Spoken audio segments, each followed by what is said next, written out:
رسولن، یہ سب رسول مبشرین کس لیے آئے؟ خوشخبری دینے والے بن کر، خوشخبریاں سنانے والے. مبشر کا روٹ کیا ہے؟ بشر، بے شین رے. اور خوشخبری کے لیے کیا لفظ استعمال ہوتا ہے؟ بشارت. بشارت کا کیا معنی ہے؟ خبر یا اچھی خبر. اگر اچھی خبر ہو تو ٹھیک ہے، لیکن اگر محض خبر تو وہ خبر جس کا اثر چہرے پر آ جائے. تو یہاں پر مراد مبشر سے خوشخبری ہے. کیوں؟ اس لیے کہ ساتھ ہی منذر، ڈرانے والا اپوزٹ بھی آیا ہے. گویا اگر مبشر اور منذر آمنے سامنے آئے تو مبشر کا معنی پھر کیا ہوگا؟ خوشخبری. اور اگر اکیلا کہیں آئے جیسے بشرہم بعذاب علیم تو اس کا معنی خبر ہو سکتا ہے. یعنی دو معنوں میں سے ایک تو طنز کے طور پر اور دوسرے خبر کے طور پر. مبشرین خوشخبری دینے والے، ومنذرین اور ڈرانے والے. خوشخبری کس کے لیے؟ جو بات مانے، اور ڈراوا کس کے لیے؟ جو نہ مانے.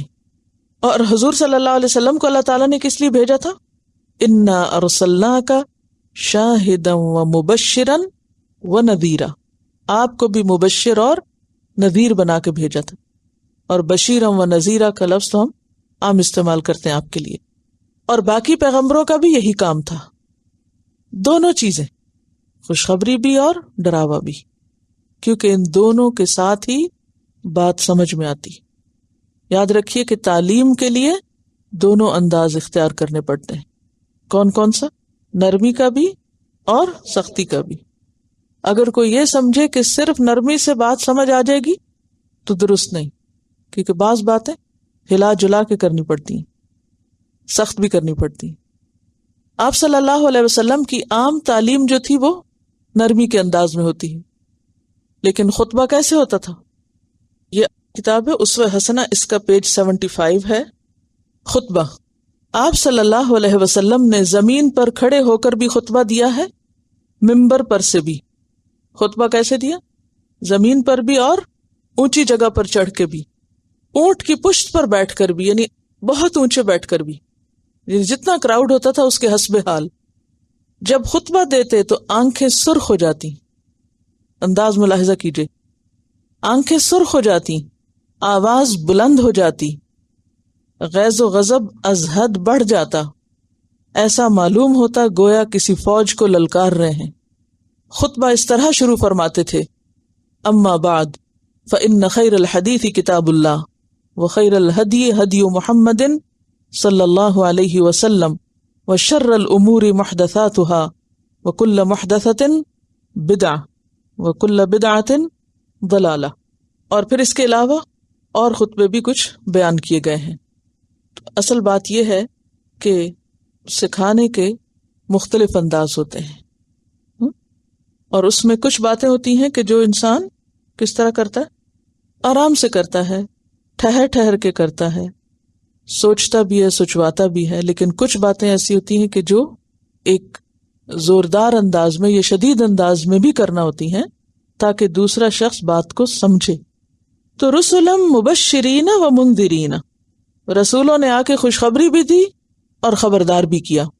جب کوئی نہ مانے تو خبردار کیا، اور جب کوئی مانے تو اس کو خوشخبری دی.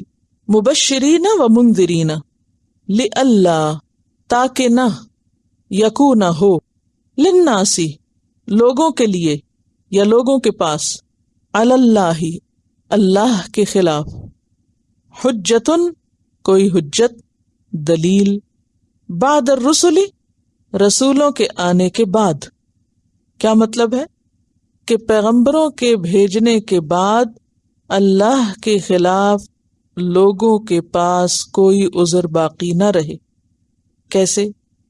کہ قیامت کے دن یہ نہ کہیں کہ یا رب تو نے ہمارے پاس تو کوئی رسول بھیجا ہی نہیں، اس لیے ہم سیدھے رستے پہ کیسے چلتے. یعنی اللہ نے لوگوں کی ہدایت کے لیے رسولوں کو بھیجنے کا انتظام کس لیے کیا؟ تاکہ حجت قائم ہو.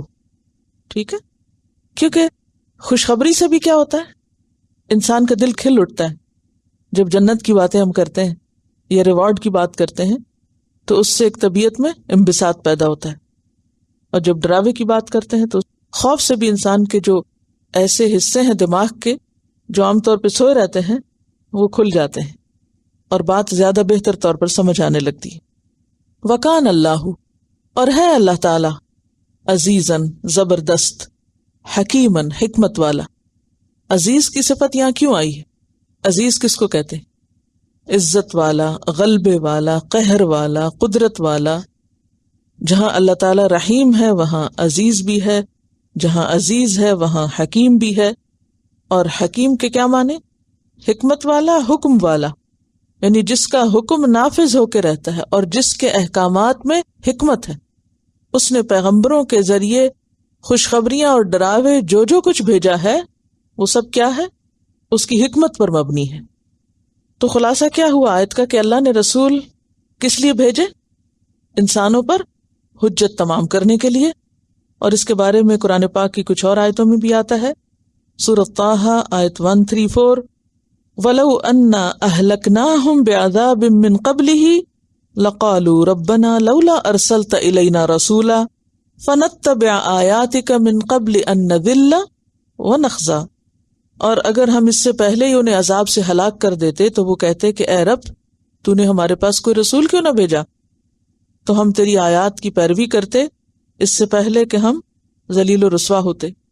پھر اسی طرح سورۃ القصص آیت 47 میں بھی یہ مضمون پایا جاتا ہے، وَلَوْلَا أَن تُصِيبَهُم مُّصِيبَةٌ بِمَا قَدَّمَتْ أَيْدِيهِمْ فَيَقُولُوا رَبَّنَا لَوْلَا أَرْسَلْتَ إِلَيْنَا رَسُولًا فَنَتَّبِعَ آيَاتِكَ وَنَكُونَ مِنَ الْمُؤْمِنِينَ۔ یا رب، اگر کوئی رسول آتا تو ہم تیری آیات کی پیروی کرتے اور مومن بن جاتے۔ تو اس سے کیا پتہ چلتا ہے کہ جب ہدایت کا پیغام آتا ہے تو اس میں دو طرح کے لوگ ہوتے ہیں، کچھ ماننے والے ہوتے ہیں اور کچھ نہ ماننے والے۔ تو اللہ تعالیٰ اسی لیے حجت تمام کرتا ہے کہ کل کوئی یہ نہ کہے کہ ہمیں تو پتہ ہی نہ چلا۔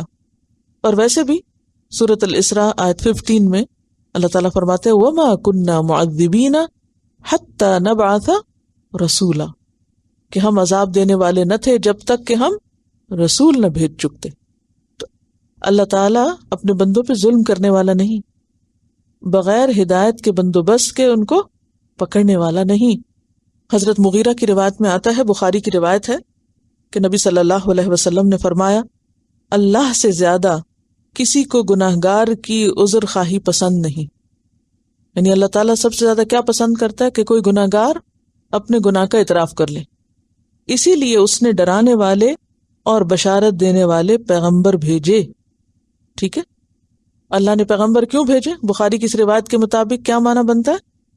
کیونکہ اللہ سے زیادہ کسی کو گناہگار کی عذر خواہی پسند نہیں، یعنی سب سے زیادہ اللہ کو پسند ہے جب کوئی گناہگار آ کے معافی مانگتا ہے۔